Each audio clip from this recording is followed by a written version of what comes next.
Hey guys, Kyle here. So, just before the show starts, I wanted to mention our Patreon. You can pay us $1 a month as a thank you, as a tip. You can pay $2 a month to get access to one of our bonus content shows, episodes 2 days early, and a secret Discord chat where all of our Patreon donors get to go and hang out and talk with us directly. Then there's a $5 tier that you can donate to get access to a whole bunch more content. We have multiple bonus episodes on there. So please check it out. Patreon.com/itgetsweird. We don't advertise, we don't make money. So check it out and throw some money if you think that would be cool. Thanks.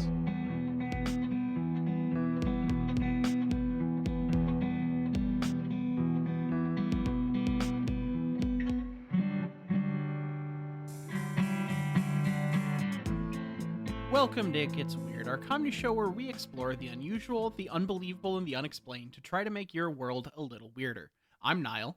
And I'm Kyle, and I see you. You do. Oh yeah, this is not the debut, but it's the solo normal episode debut. That's right. Of the new era. Yes. Where Kyle and I both have webcams, and I say it that way because it makes it sound like it was less just me dropping the ball. And it makes it sound like Kyle was involved in any way, shape, or form other than telling me to buy a webcam. No, look, I'm keeping Niall honest and clean. Niall can't pull any shit.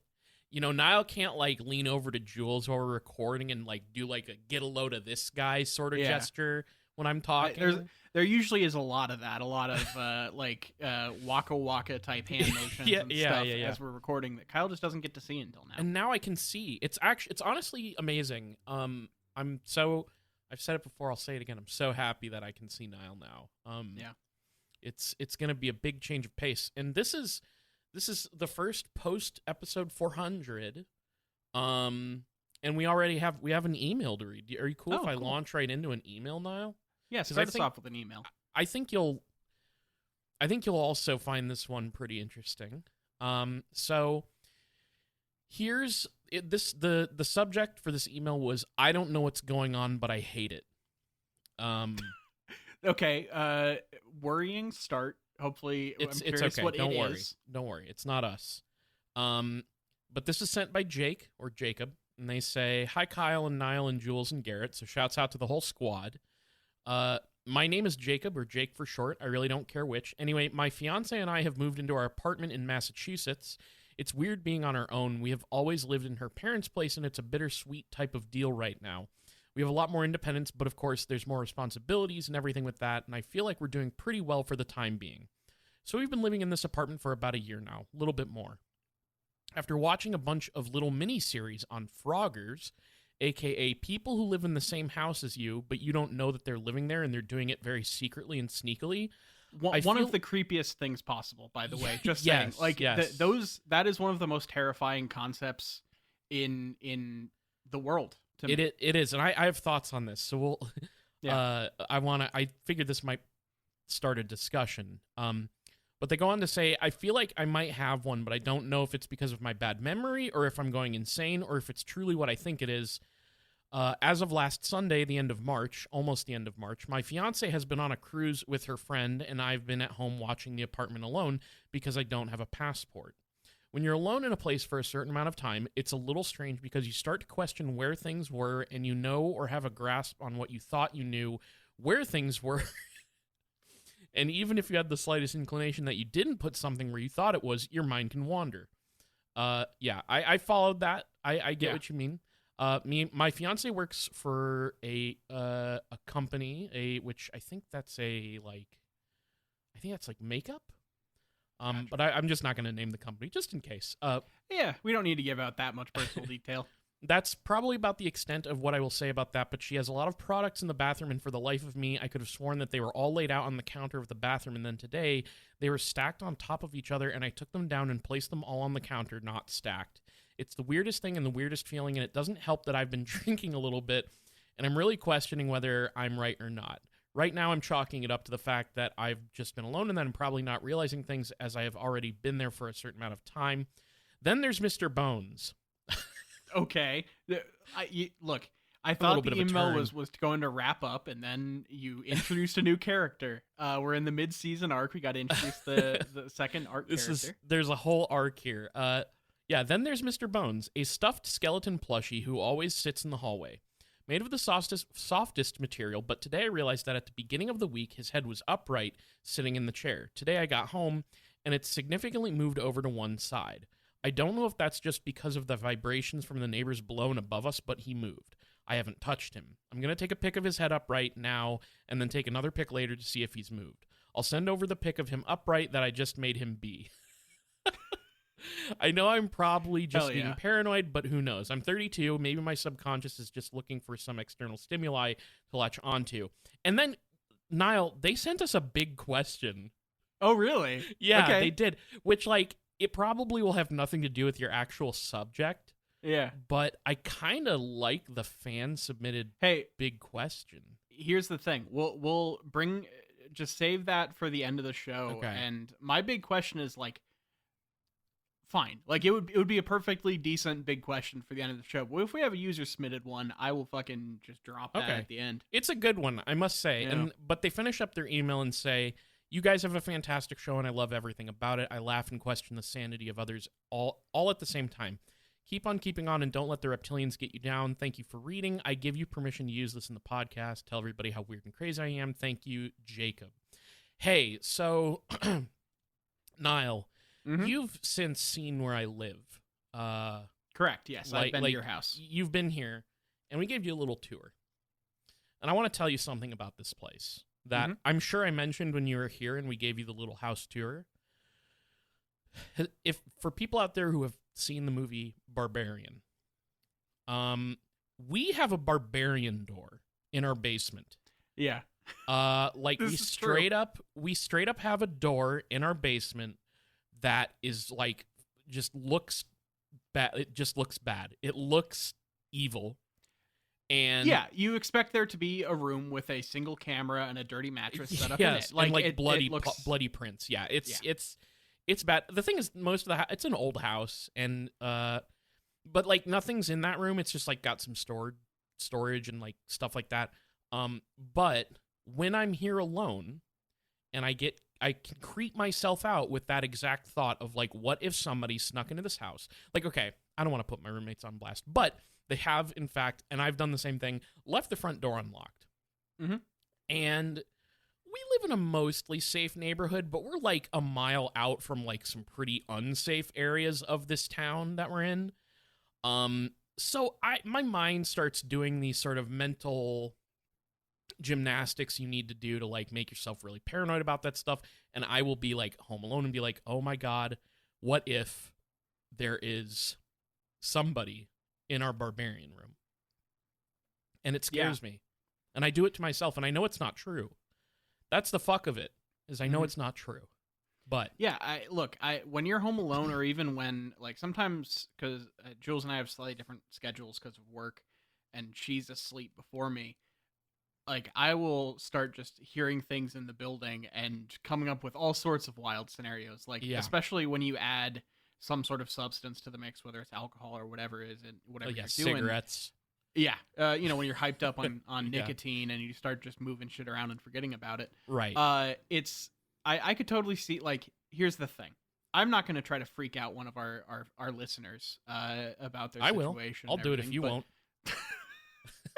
It's probably just forgetfulness. But I hope keep us updated. If there's any more weird shit happening in your house, let us know. I relate to this more than the email the listener probably realizes, because like I have the worst goddamn memory. I forget where I put things constantly, to the point where I sometimes take medication to help me remember what I'm doing on a day-to-day basis. So like I get it, really, I do. And I remember, like, I actually have a pretty vivid memory back when I was young and, like, was fully bought in on the concept of, like, ghosts. I remember, you would tell me stories of, like, times that you... Stuff like, being moved. Yeah, people, you would hear things and whatever. Yeah, so I was pretty well convinced when I was young. And I have a very vivid memory of, like, being a child and having left like a particular toy in a spot. And then we like went on vacation to grandma and grandma's house, and we came back like after 3 or 4 days. And I remember the toy being in like a completely different spot. But the thing is, it's probably my brain not working properly. But as a kid, I was like, well, shit, that's proof. Ghosts exist. Mhm. I know where I left this thing. But if your skeleton starts fucking popping off, moving around while you're not home, I would maybe call a couple different, paranormal investigation teams, maybe like a what are the people who like Ghost Adventures or Sure, that wasn't at all what I was reaching for, but let's say Ghost Adventures. Ghostbusters? Like what? Ghostbusters, which way are we there you going go. here? Go ahead. Call the Ghostbusters. Ring ring. Oh, I hear there's some new kids working for them Yeah. now. You call them up and they're like, "Hey, oh shit, you called us about your ghost problem?" And they're like, "Yeah, I knew who to call." It should be That's sort of like exactly how it goes, Kyle. Yeah. That's how now that's how you get 'em on the case. so thank you for the email. Yeah. Keep us updated. Niall, you kind of like prefaced this recording session with saying that you're kind of up to old tricks here. A little bit. Less old tricks, a little bit more old.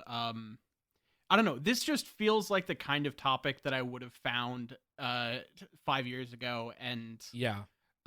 tried to throw together some stuff about, because like today we do a lot of like big concept things. We talk a lot about a lot of big organizations and big secrets and all this stuff.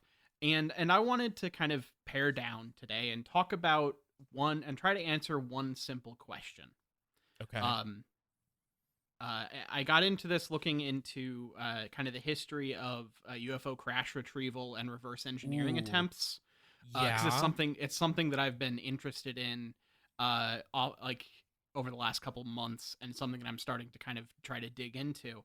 And I figured I should go back to an early thing in that field. You're And fucking today, teasing Kyle, me here. Out with it already. Ooh, Today, Kyle, we're going to answer the question. Yeah. Did the UFO crash at Roswell lead to the development of the solid-state silicon transistor and the birth of modern computing? Interesting. I probably know more about the Roswell crash now than I did when we first talked about it on the show. I don't know if I've heard like whispering. Look, the Roswell crash is a weird thing for a lot of reasons that we don't have time to get into here. But I've heard it referenced for a number of different technological advancements before. I can't remember if specifically this one I've heard, but like there is this sort of like undercurrent in ufology through the early decades of UFO culture, and I guess the paranoia around there, where people will suggest like, man, we couldn't have made these technological leaps, man, and cite UFO crash retrieval as the reason why we were able to jump forward. So I'm curious. Kyle, that is you're in the right, you're playing in the right waters, you're swimming in the right pool, because that is effectively what we're talking about today, because a lot of people will cite the invention of the transistor, I'm going to say this real quickly before I get started. I don't know a lot about like types of chips and stuff. I've seen this referred to as a solid state transistor, a silicon transistor, and just like a next generation type thing. I don't know what the exact difference between those two things are. I think solid state is more of like like an overarching family of how computing works, and then silicon is one of the materials that you can use for solid state transistors. Yeah, I would have kind of like just guessed that all these things would have been silicon, but I don't know that. Not before 1940. Sure. Before then, it was like vacuum tubes and shit being used for a lot of. So that's what we're talking about here, is the jump from kind of vacuum tube based like wires and shit into solid state transistors that use silicon as a medium. I have a thought in the back of my head that I'm going to save for myself, but Oh, is, Kyle, are you already trying to maybe think of some poking some holes in this whole theory? Are you really going to start off that way? No. I not holes. Like I just like I'm kind of like trying. When you mention something that like I've kind of heard whisperings of, but I don't know the full picture of like what the discussion around it is actually like. I sort of try to like theory craft in the back of my mind, like, well, what direction are they going to go? And the first like poll that came into my mind is how some people will be like, well, if alien life exists out there somewhere, then it's possible that they could be silicon-based life forms. And I'm like trying to like connect the dots mentally to what you're saying and like that sort of concept, but I don't know if that's where this is going at all. Well, you're I think you're overcomplicating it just a little bit, honestly. Okay. Maybe, yeah. Because let's just jump into it. Yeah. There are two, as far as I can tell, unrelated stories about this. There's two unrelated reports that the crash at Roswell led to the birth of this type of transistor, this type of computer component. One comes from someone that you already are probably pretty familiar with. I know who you're going to say, but go ahead. We're talking about one Philip J. Corso. Okay. Yeah. Okay. And then the other one is a bit more of a deep cut. His name's Jack Schulman. I do not know that name. The American Computer Company. Okay. Which you gotta understand that's really important. Okay. We'll talk more about him. He's the like, okay, so the best way I can describe this is like the Philip J. Corso one is it was in his book The Day After Roswell, which is his kind of memoirs. Most of this stuff that we're gonna be talking about takes place in chapter, I think, 12. If anyone wants to, if anyone has access, I think the book's on in Corso's book. Yeah, in Corso's book, The Day After Roswell, published in 1997. So we're dealing with this like this was a theory that came about, as far as I can tell, somewhat after the fact. Because the two things that we're talking about here, the two stories, both came out in the 90s, about 1947.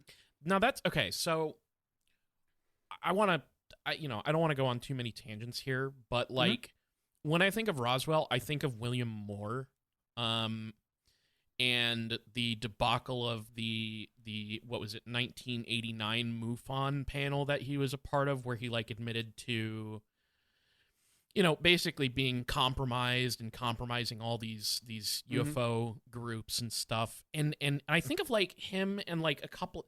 There's this thing that happens where certain researchers of the paranormal or the ufological will just disappear. They're not like, I don't think William Moore is dead, but I don't think he has like I remember when I was like reading about his stuff, he just like doesn't have a presence anywhere. I don't know if he's like doing anything.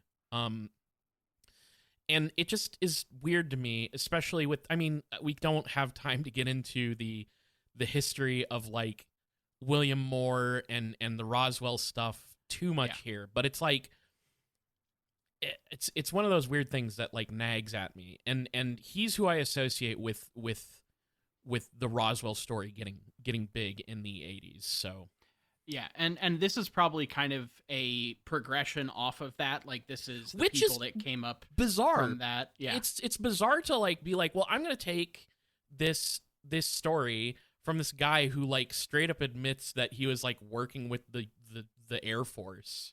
Intelligence, and then just like I'm gonna extrapolate on their Roswell story. It's like, I don't know. I honestly, I'm probably wrong on some level, because there's probably some other Roswell literature out there, but like the big text I think was more in I forget who the other person is that was writing on that book. Not Shandera.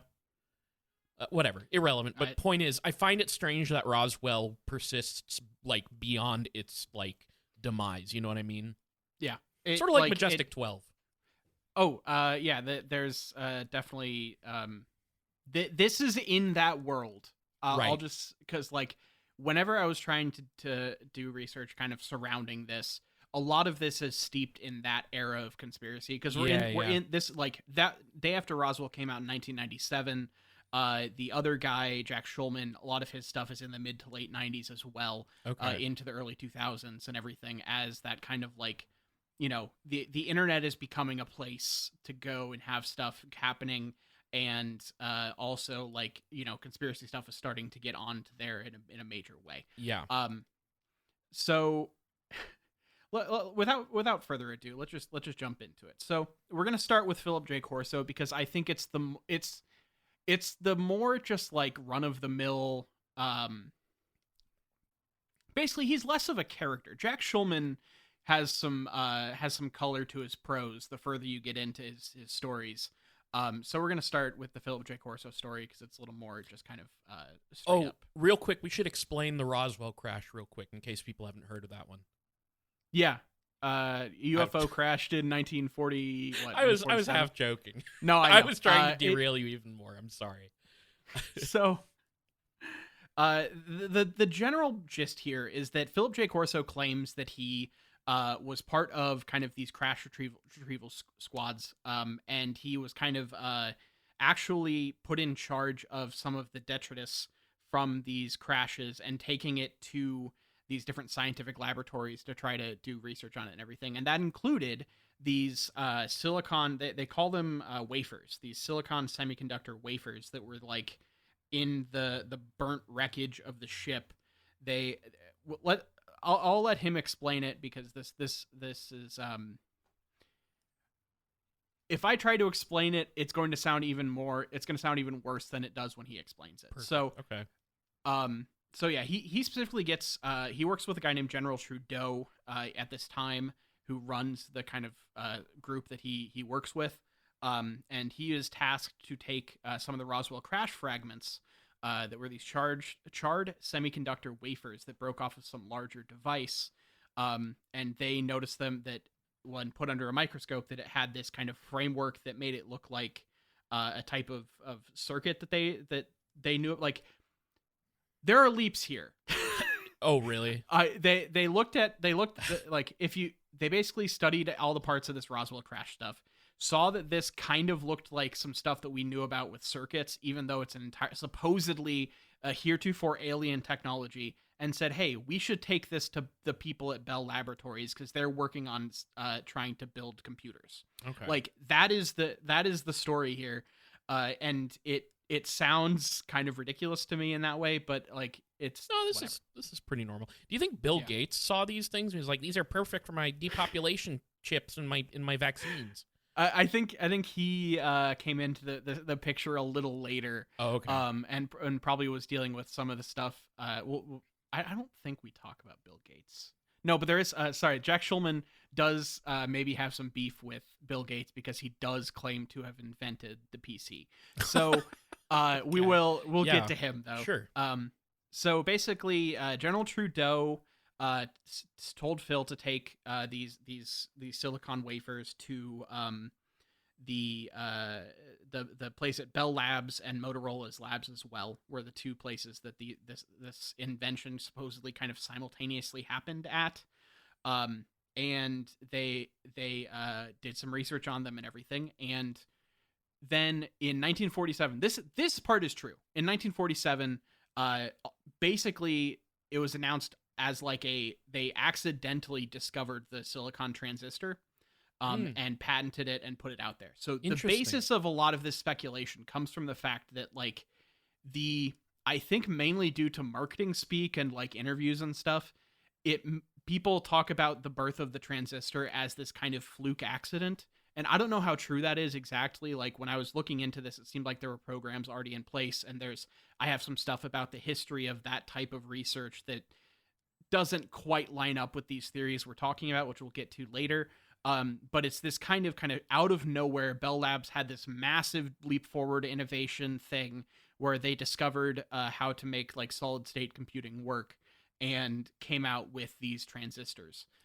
Did something else happen during 1947? You know, Kyle, that time period does seem like it was a lot was going on. I think there were some other things going on around there too, but that's I can see where I can see the dots being drawn up. We merely have to connect them, Niall. Yes, and we connect them. We will. So yeah, basically, he supposedly just dropped off these conductors, these semiconductors to, these transistors. I'm gonna try to keep using the same terminology because I don't fully know the difference. So, um, and Bell Labs then supposedly reverse engineered this alien technology to come up with the stuff that they used to kind of launch the age of modern computing.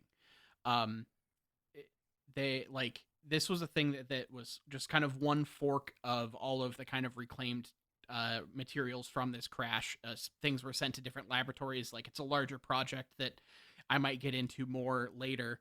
But supposedly von Braun was involved in like getting this stuff sent to the right place. Like, they consulted von Braun about where to send these things and who to talk to, because since Germany was so far ahead of us at this time, when you're in conspiracy land, but also in kind of real life, like, Germany was ahead of us in World War II for quite some time. Yeah, there was some technological advancement going on over there for some, and usually acquired in some nefarious ways. Yeah, but they, like, von Braun supposedly was one of the ones that kind of knew enough to figure out where to send these to get them worked with and everything.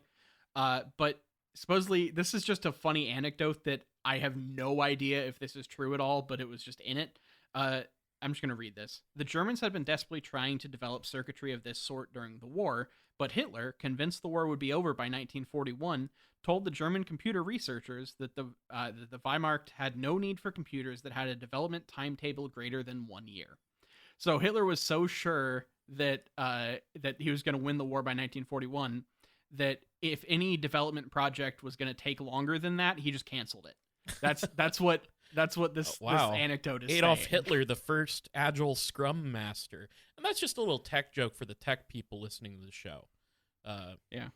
We're going to transition into a fucking tech podcast. No, forward. No, I just wanted to say Adolf Hitler was a tech manager type. It's a funny concept to me. It is.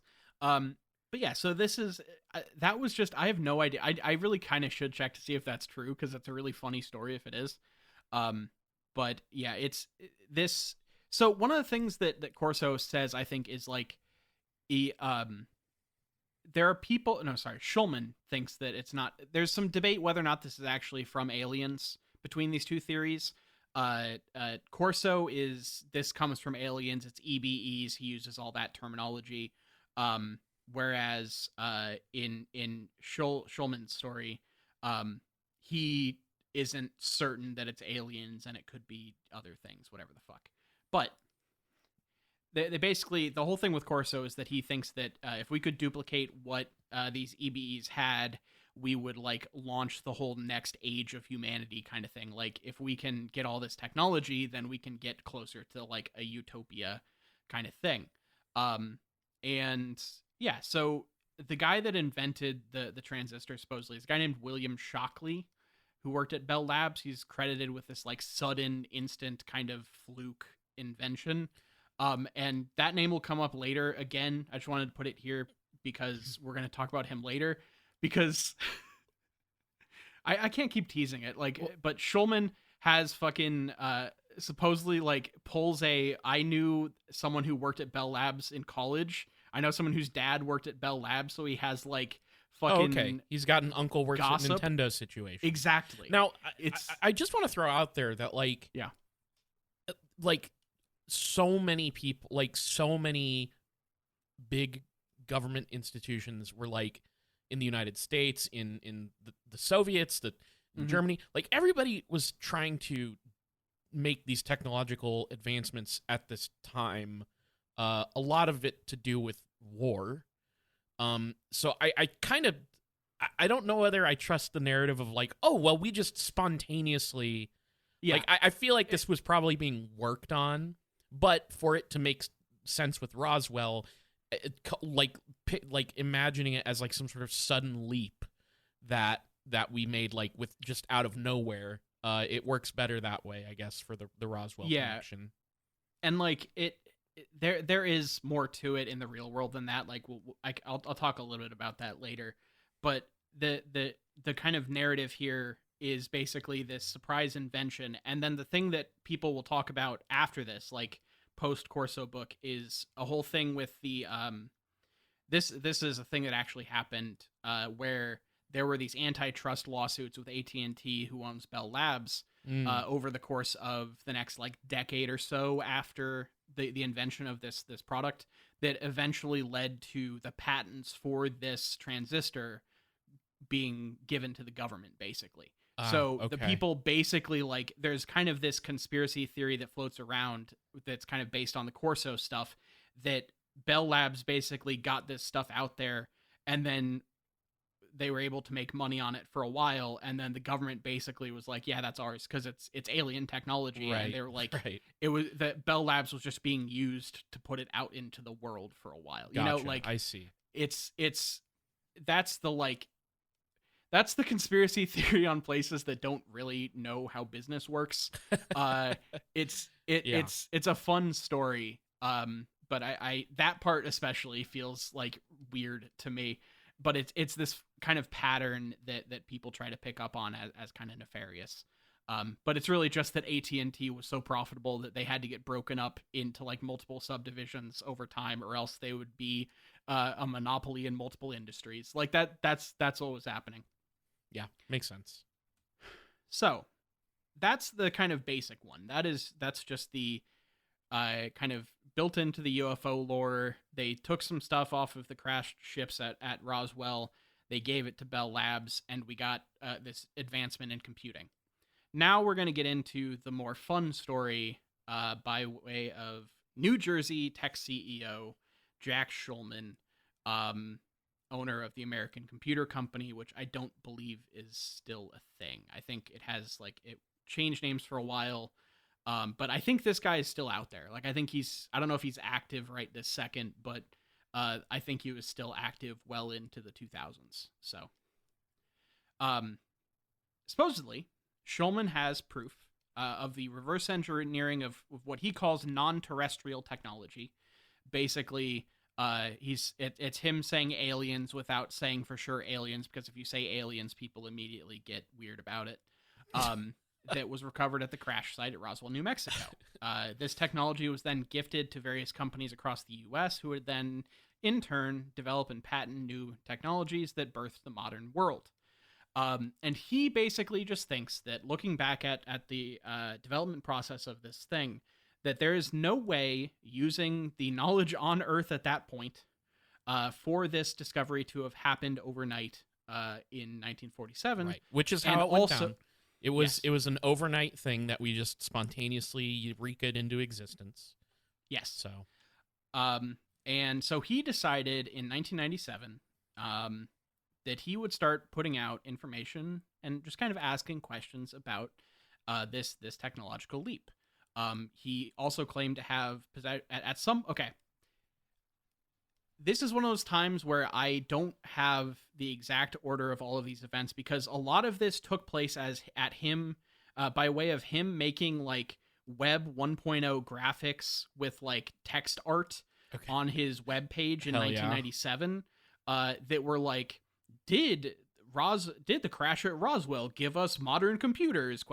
And like just putting it on his website where he sells personal computers. Like, yeah. And then eventually it turned into like a subsection of his website that he would put stuff and like people's comments and articles and everything, and made this like a database of just effectively speculation of people just going, it seems like the aliens kind of gave us transistors, like it's a really weird thing that like feels like a prank that like got out of hand.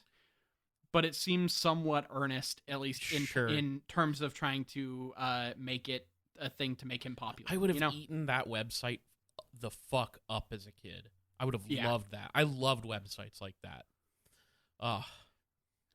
Yeah, so all of his claims come from the fact that he has at least access to what he refers to as a lab shopkeeper's notebook. And what this is supposedly in Bell Labs, all of their labs have this master notebook that keeps records of tests they're running, what the various projects are, updates on all these things. It's basically the like master book of all of the projects in development at that place at any given time.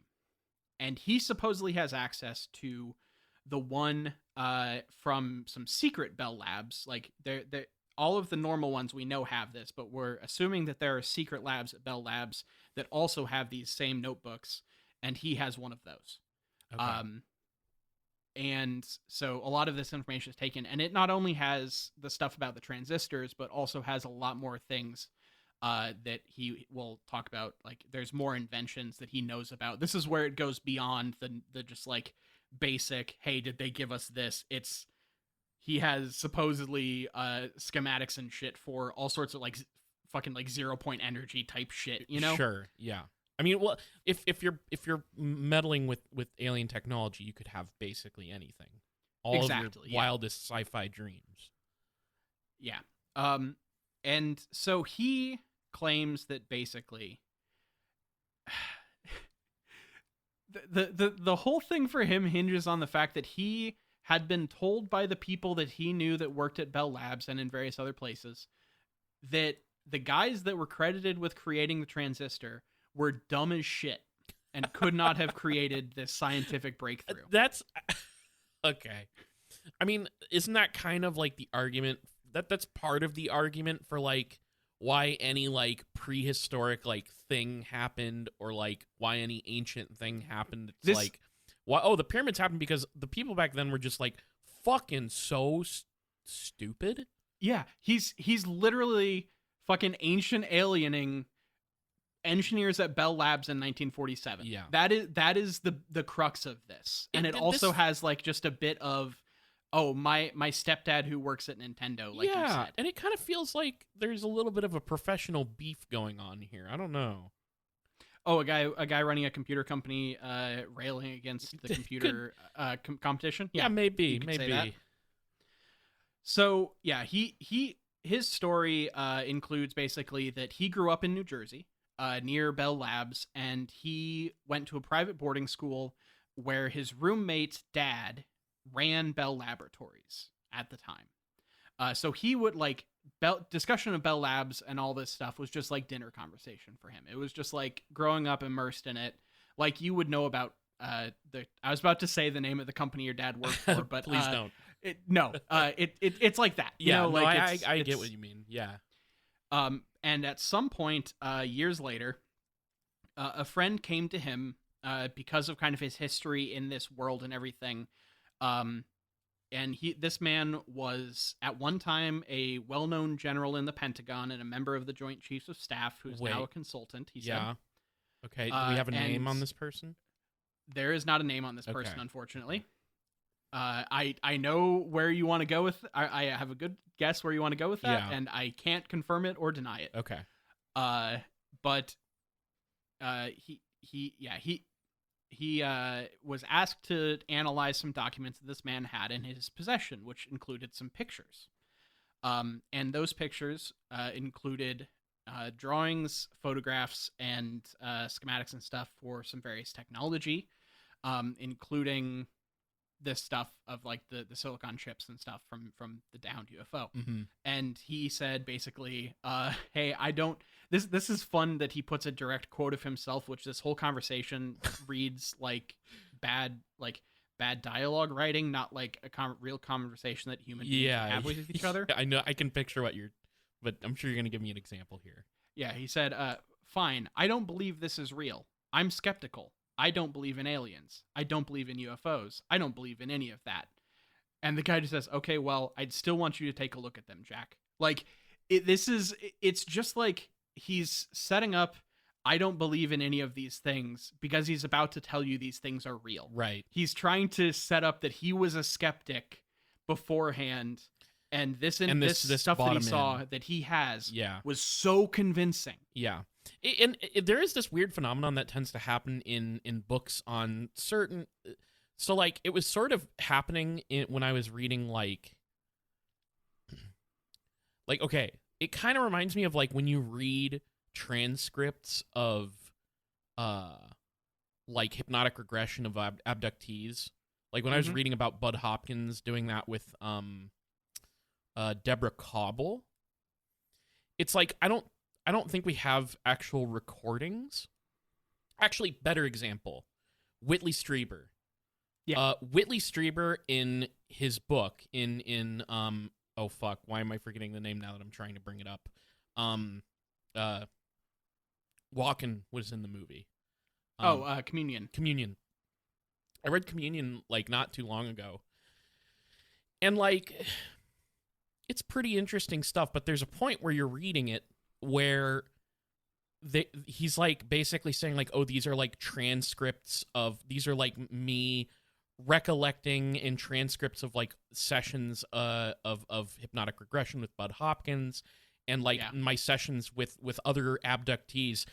And at a certain point you're like, all these other abductees are like affirming Whitley Strieber's theories about the phenomenon.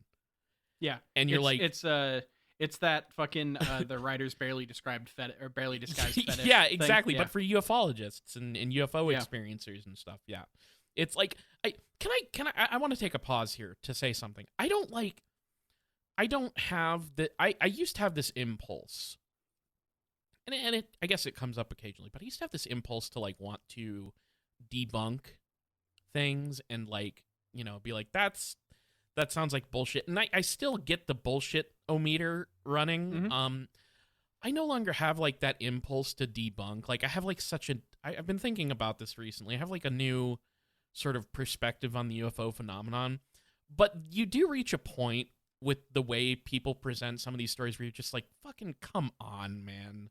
Yeah. Give me a break. But anyways, that's just I think that it's interesting to look at where are the actual facts in the stories, you know? I agree. And I think that it's interesting, but I also think that like in the world that we operate in, there are some stories that are just so obviously ridiculous, made up, whatever, that there's no reason for us to debunk them. Like, yeah, that's fair. Yeah. When we talk about like secret space, like super soldier stuff and like draconian aliens and shit, we don't need to actively debunk these things. But I get the impulse. I have it too, and I do.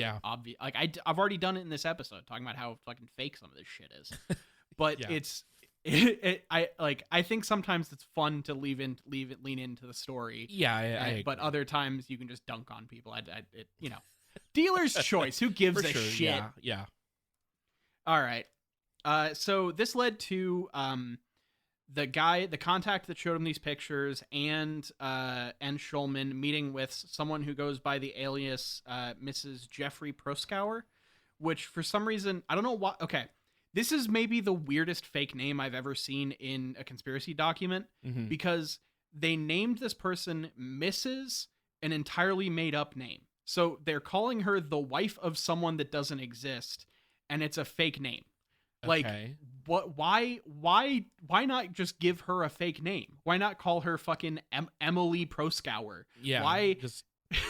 Why take that weird step? You know, sometimes you gotta just really like cover your tracks in a really, really obvious way. Yeah. And then it goes all the way back around to being not obvious. Niall, think about that. It's just baffling. Yeah. Anyway, so Mrs. Jeffrey Proskauer has access to 28 boxes of materials that had come from Western Electric Laboratories, along with I think Bell Labs as well, in the late 40s, all the way up through like 1948. And the included in this is that lab shopkeeper's notebook that I talked about earlier. And this is one of that is like the Rosetta Stone of all of the shit here is getting these boxes of documents. And supposedly what Shulman is doing is acting as kind of the public disclosure arm of this group of people, as Mrs. Jeffrey Proskauer tells him, hey, we can like leak this name out now. We can leak this piece of information out now. It's time to disclose this, that, or the other thing, but not this yet. We'll do that one in like the fall. But like, so like supposedly over the next however many years, he would talk about various people involved with these organizations and different discoveries that they made and different projects they're working on, leaking them out over time. And I'm not going to say that it always lined up with when he was trying to sell something with his company, but it's there is some correlation, because one of the things that he supposedly came from this lab shopkeeper's notebook is an invention that he's trying to sell. Okay. So, it's take that with whatever grains of salt you want to. We've really been doing this like Alex Jones, like the spiritual vampires are coming to suck your soul. That's why we're selling you colloidal silver thing for like long. But in this case, it's a highly theoretical fucking hard drive. Like it's. I have the specs, and I'll see if they mean anything more to you. Okay. When we get there. But we're close to there. So before that, he got all these documents, and this is back in the time that he was looking at them in the 90s. And he wanted to take some steps before he was fully committed to this project. He wanted to take some steps and get them independently verified, at least in terms of age. So he wanted to carbon date these documents. Now, Kyle, do you know anything about carbon dating? No. So, as far as I'm aware, you can people who listen to this podcast tell me if I'm wrong. But I think the margin of error on carbon dating is like 500 years, and he's trying to carbon date things from 1947 to get information on what year it was made, and like. I think carbon dating gets you down to like a couple 100 year span. Okay. So it's so as far as I know, carbon dating these documents would be absolutely useless and impossible. Okay. But supposedly you got them verified as being all the ink, all the text, and all the bullshit, whatever the fuck, came from 1947 and 1948, and he was good to go. Sure. Why not? Yeah. And the person that he sent the documents to test them, they like snipped off. I don't know how they did this. I imagine that he says that like they sent fragments of the documents that they could take off without damaging them, whatever the fuck that means. And he sent them to a private investigator formerly with the Justice Department, whatever the fuck that means. And they also sent them to an expert who formerly consulted for Scotland Yard. So they're getting in all of the X agencies in on this, I guess. Perfect. And like he tries to name drop throughout a lot of the stuff he talks about, but he never says names. It's always like this one is we sent them to an expert who formerly consulted for Scotland Yard. He's a fairly well-known forensic expert at, I believe it's the University of Edinburgh in Scotland today. He was at a different university at the time. Like he never just says the person. Right. That's interesting. Yeah. Anyway, so he described a couple different things that were in these documents. He said there were many communications devices that were described. There were different ways to sandwich in very thin, micrometer thin, like computing, like processor layers. There were schematics on special metals to produce moving parts for things like an anti-gravity propulsion unit for a spacecraft. They also included dynamic electric and power control technology that even to this day we have not yet developed. Yet again, whatever the fuck that means. And some communications technology that was of unearthly origin. So it's a bunch of vague things that he can't really point to anything specific here, can we? Yes. So some of these documents were tied in just to tie in as many things possible as we can in this, because I guess this is how you corroborate conspiracy theories. Is you just tie in a bunch of other things that can't be confirmed? Supposedly some of these boxes date back to the Z Division. So Kyle, do you know what the Z Division is? No. This is, as far as I'm aware, a real thing. It was a segment of the U.S. Army formed in 47 and 48. That was basically the construction arm of the Manhattan Project. Oh, they were the military construction crew, the like builders and stuff that built the like Los Alamo like facility, Sure. Or not Los Alamo, the whatever the fucking bomb testing facilities were. Right. Okay. Interesting. So yeah, we've now roped those guys in there as well. They also like they had to build a bunch of shit. Like basically, this would have had to have been a massive project that he doesn't have any actual evidence of. He takes a whole diversion into the kind of Manhattan Projects having to build a massive cyclotron and how they need to basically have that to corroborate some of this information and stuff, and how like it takes like 14 million tons of silver to build this thing and everything. Okay. Is a cyclotron like an Autobot? Yeah. No, it's basically what they called a particle accelerator at the time. Oh, okay. Okay. It's a real thing. So he basically is trying to say we need to build like a fucking LHC. Sure. And it just is much less high tech than that.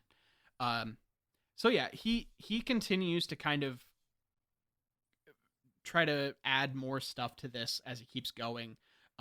He continues the kind of game of posting random shit on his website, where he posted what was considered to be a picture of a Roswell alien lander that he pasted into the middle of his computer company website, and he put the text, "Did AT&T receive alien technologies from the U.S. government in 1947 and thereby invent the transistor, the laser, the integrated circuit, and on and on and on, different technologies?"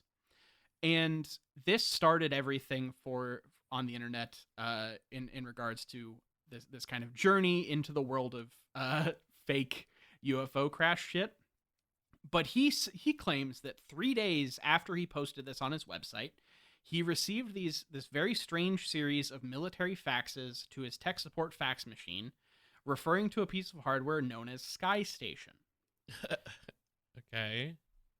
Sky Station is, if you believe this, an orbital weapons platform secretly developed by the United States that for some reason, once he started to post about UFO shit, just faxed him a bunch of shit from this Sky Station to him that is like, he calls it level 5 top secret.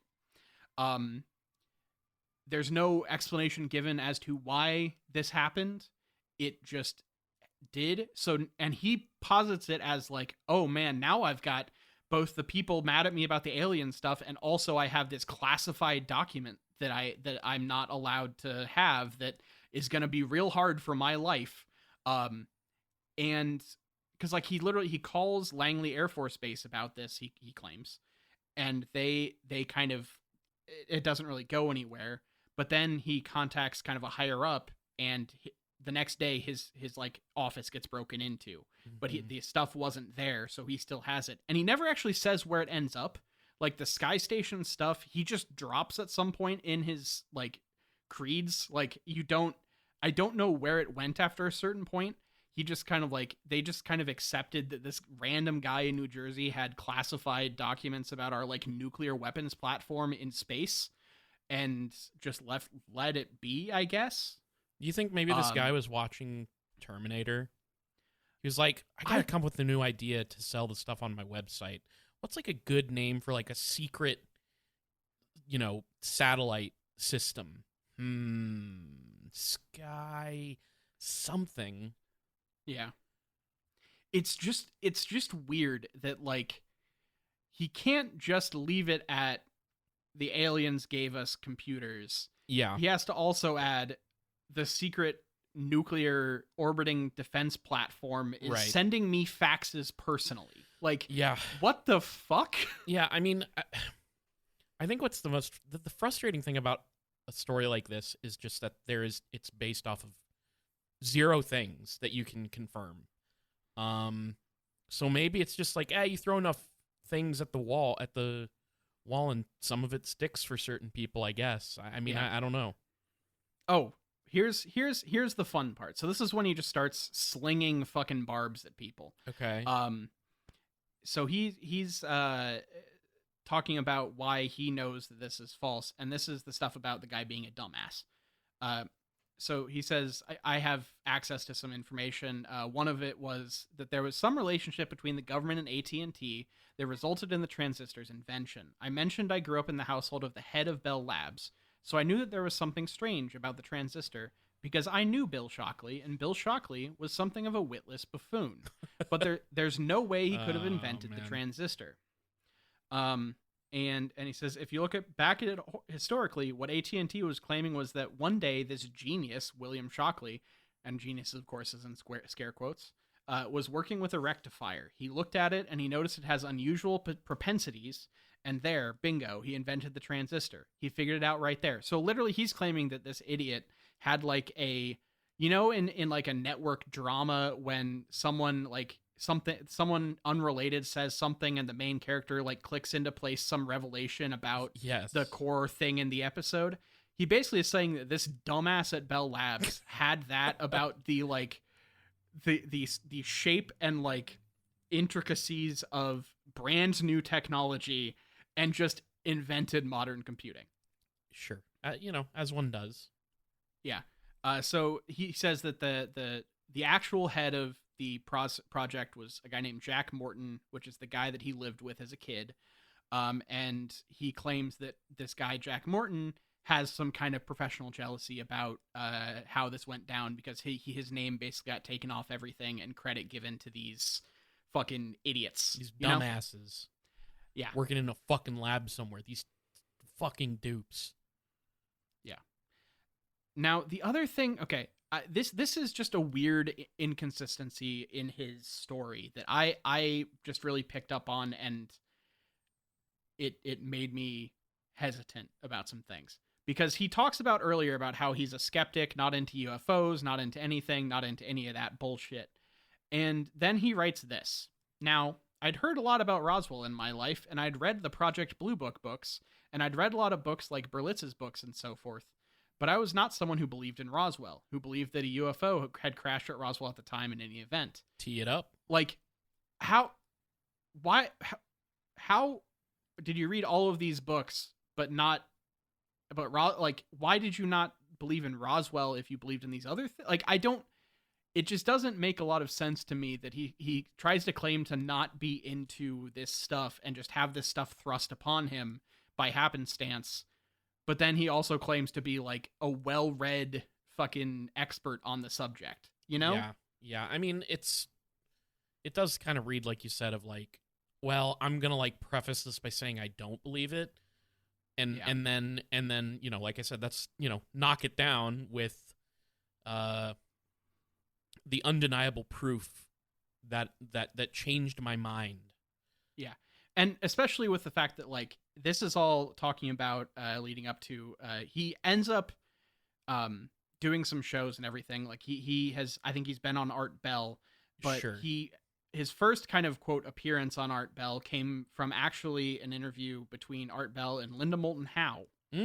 Because Linda Moulton Howe was sent supposedly to the office of one Jack Schulman to see whether or not the offices had actually been broken into and the stuff about this like fax from Skynet, Yeah. And he kind of tries to blow her off and doesn't want to like work with her that much and everything. And he gives her this like kind of off the cuff interview that is just not a big deal because he's not trying to tell her, like, he doesn't, not trying to get anything here.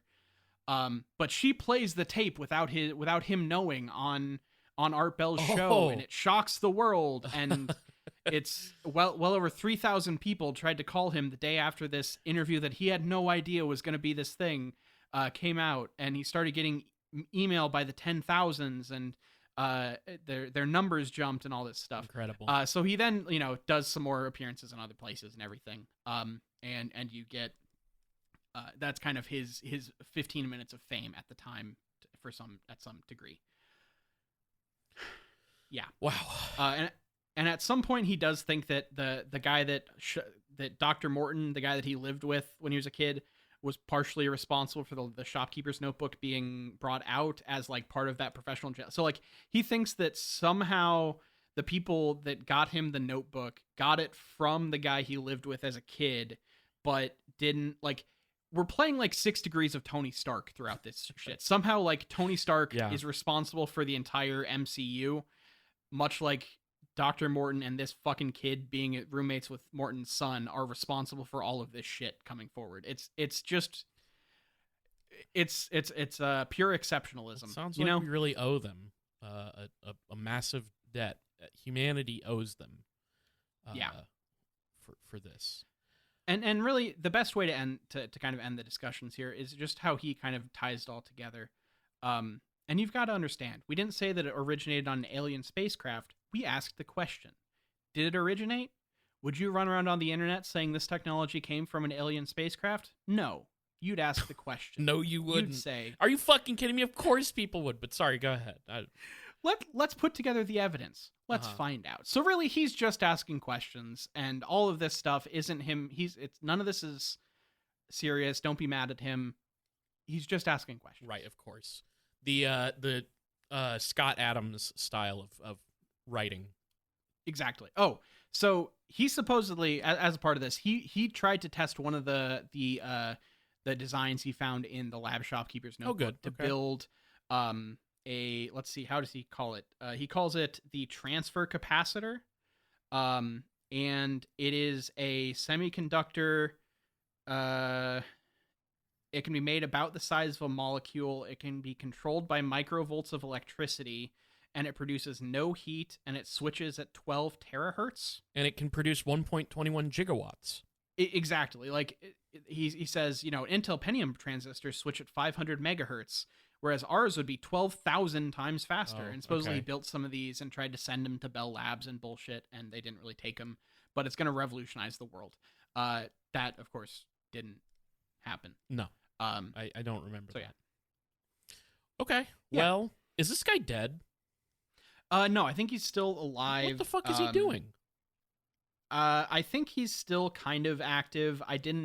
He ran a website for a while called RoswellInternet.com, which unfortunately now has been, it's now been taken over by people trying to sell you, like wireless internet in Roswell. God damn it. So that sucks. But he just kind of, I don't think he's got any new shit out there. I don't know what he's doing at the moment.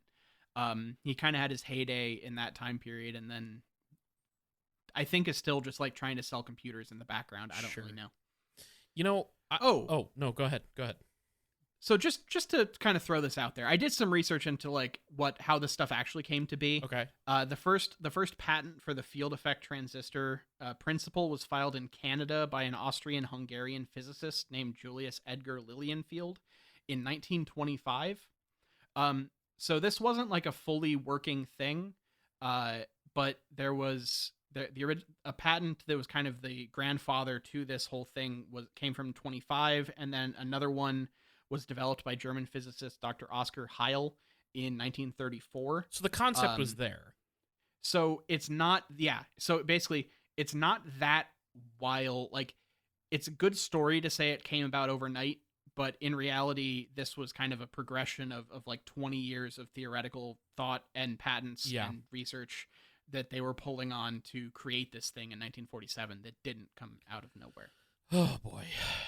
Yeah, okay. Well, I'd love to believe that we have some secret Roswell tech sitting around somewhere that could just advance us into a space age. Believe me, that would be fucking great. I'm going to try to do some research into like the whole idea of 0 point energy and like the fucking reclaimed warp drives and shit. I would also like to say that like I've never read The Day After Roswell. I'm aware of the existence of Philip Corso and that book.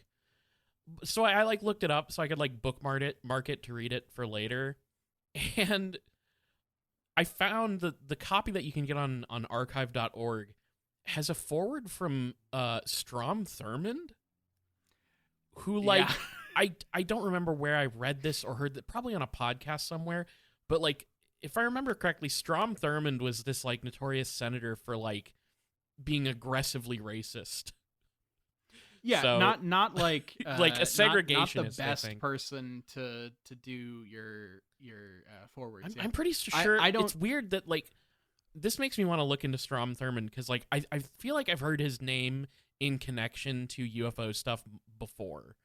Oh God, but I'm not remembering. It's a good UFO name. It is. It's a good. I would love to read about Strom Thurmond going around like fucking. That name sounds fashy. It sounds like a name of a fucking Nordic alien. Like it's yeah. Maybe I'll you know what? I'm gonna make a mental bookmark and bookmark this book here as well but I've never actually read it, so maybe that'll be coming up. But I have like two just under 200 page books that I have bookmarked for a thing that I'm looking into. So Just reading whole books. Yeah, I'm good, trying good to. for you. Yeah. So I have a big question here. But Yeah. we Do have, you want to? What do you think? a user submitted big question. Hit me with that user. You want to do that? Question. Okay. Yeah. And if it's short, we'll add mine to it. If not, it's not a big deal. I accidentally closed Gmail, so why don't you go ahead and like tell a joke or sing like a song while I pull this up? Yeah, let's not copywritten. Okay, I got it. So Okay, cool. here, this is Jacob's big question. Maybe this is honestly, this is a trend that I would kind of enjoy. It's a user submitted big question. Could be fun. Yeah. I really exhaust my I don't. One of the secrets about me is that like I don't think up new thoughts very often, for myself. So like new thought just dropped. Yeah, this is a new one. So, Okay. So here is Jacob's question. If you had a Frogger situation, as in the person secretly living in your home, and you own the home, and someone was secretly living in there, but it was a celebrity, which celebrity would you want to catch getting a late night snack or sneaking back to your crawl space? Okay, so what would now I have to think of what is the least intimidating Weird Al celebrity, because yeah, that's a pretty good one, I think. That is a pretty good one. And I would want it to be Tom Waits. See, yeah, Tom Waits would be like kind of terrifying, but once you figured out it was Tom Waits, it would be the coolest thing ever. You like open the door and maybe he's like got a little like shack that he's set up in your crawl space, and you could be like, "What's he building in there?" Yeah, he's just like banging on sheet metal with like various drumsticks and shit, like. And he's got an assortment of megaphones. Yeah. Yeah, I think that would be pretty fun. It'd be fun. I'd be like, oh, Tom, I didn't know you were on hard times. You want to come smoke a cigarette on the front porch with me? Maybe we could talk music, or, you want to know, Tom, you know anything about aliens? I can tell you about that. Yeah. So that'd be kind of fun. I'm going to go Tom Waits, or like Weird Al. Or both. Tom Waits has to have a fucking UFO story, right? Like, Tom Waits has to have Tom, some sort of thing. So I know he's listening. So, Tom, go ahead and hit us up. Let us know what about your UFO experience or alien story or whatever. Or just come live in my basement. I'll check that barbarian door sometime. And if you're down there with Weird Al banging on pots and pans or whatever, we could have a really good conversation, I think. I think that I have I don't think Weird Al is capable of violence. No, I don't think so either. I think if you asked him to slap someone, probably. Oh, Tom Waits would stab somebody. But Weird Al would never intentionally harm another human. No, I don't think so. So my answer is going to be one John Glazer of the Has Gear fame. Yeah, just or Delocated fame. Yeah, just because I think or Senator, or not Senator, fucking Councilman Jam from Parks and Rec. I think he would ride the perfect line of being able to disarm me with such like a weird, funny comment that I would just be like, you know what? Yeah, this works for me. This is fine. He is a very funny guy. But I will say, if he came out of my crawl space and he wasn't wearing the ski mask and had like the voice modulator on, then I don't know, it would be sort of disarming to hear him speak normally, I think. Yeah, I think I've gotten more used to it. I want to hear that, I want to hear him do that noise. Yeah, you fucking loved Delocated for a while. That show's there. It's really funny. Don't get me wrong. Delocated rules. I went on more personally for me. I went on the John Glazer Loves Gear binge. Sure, which is a very funny show too. Yeah, so like I would just imagine him like camping out in my fucking crawl space, like reviewing like wheel turn flashlights. Like it's fucking stupid. But I think it would be really funny. Ska Mitzvah is like eternally burned into my brain. Oh, because it's a classic. It's so fun. Look, if people don't know what we're talking about, I don't know. I'm guessing this is streaming on Adult Swim or something. I think at last I checked, Delocated was on Max. Very funny stuff. Yeah. John Glazer's fucking funny. So I would be delighted to find a John Glazer in my walls. Yeah. one of like the two funniest parts of the Sorry, actually, that movie has some pretty funny bits. I just don't really like Amy Schumer. He's in Trainwreck, and his whole part in that movie is he is a writer for a women's magazine, and so he's just pitching articles. So there's like bloopers of him just like making up like bikini women on the beach. Like he just is like making up absolute nonsense, and it's the blooper reel especially is very fucking funny. What's I love that. What was your big question going to be? I'm just curious. So what piece of Earth tech would you most like to see aliens reverse engineer for either its intended or unintended purpose? Yeah. No, I think it's good we went with the listener. Yeah, I think so too. Our listeners are funny. I would have been like, oh, the dildo, or like a penis machine, or like. Do you think? I mean, dildos. I think like a regular dildo is pretty easy to reverse engineer, but once you get into some of those, like, no, I'm talking one of those fancy ones, yeah, I'm talking about a dildo that has like an electronic cum tube. Yeah, there you go. Yeah, or like an ovipositor dildo, you know. Yeah. Which that could be fun. They put those like little eggs that dissolve, but those little eggs that dissolve inside you. Yeah, it's a whole thing. It is a whole thing. Could be funny. I guess though that's the thing is though that's like a hat on a hat, because like aliens are the ones with the tentacles that have like an ovipositor, and that like I'm pretty sure that when Bad Dragon designed that shit, they had alien impregnation in mind. Yeah, I mean, I think that's the targeted fetish for sure. So people, some people out there have learned a lot of different things in the last 10 minutes. Mm-hmm. Yeah, it really kind of went off. That's just what we're here for. Went off the rails in the last couple minutes now. So let's go ahead and wrap this one up. So if you want to follow us on social media, we're on Twitter at IGW Podcast.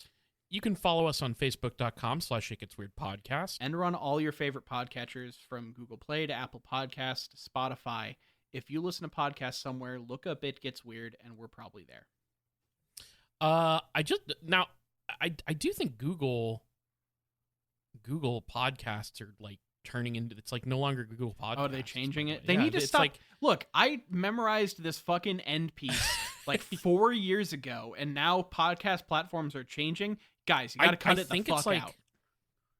I'm pretty sure it's like merging with YouTube. Oh, fuck off. So, yeah, pretty cool. You can also follow us on twitch.tv/itgetsweird. And you can email your questions to itgetsweirdpodcast@gmail.com. Questions, comments, stories, whatever you want to send us. If it's good, we might read it on the show. So send it in. We also have patreon.com/itgetsweird. We have a $2 tier and a $5 tier. At the $2 tier, you get access to It Gets Weird TV. Right now, we are discussing Season 2 of The X-Files. So if that sounds like your jam, come check that out. We also have a $5 tier where you get access to the It Gets Weird TV plus another show in the off weeks. Whether you donate to the $2 tier or the $5 tier, you get access to the main show 2 days early on Friday instead of Sunday. And you get access to the Discord where we're hanging out, chatting with listeners of the show, talking about all kinds of stuff, but mostly about the sexiest cryptids. We also have a $1 tier where you don't get anything out of it. You're just saying, hey, here's a tip. Thanks for doing what you do. Here's $1. If you can't donate, please tell your friends, tell your enemies, tell your congressman all about It Gets Weird Podcast. All right. Thank you all for listening. Thank you for continuing to support the show now in the new post-400 era. Oh, yeah. I've been Niall. And I'm Kyle, signing out. Peace.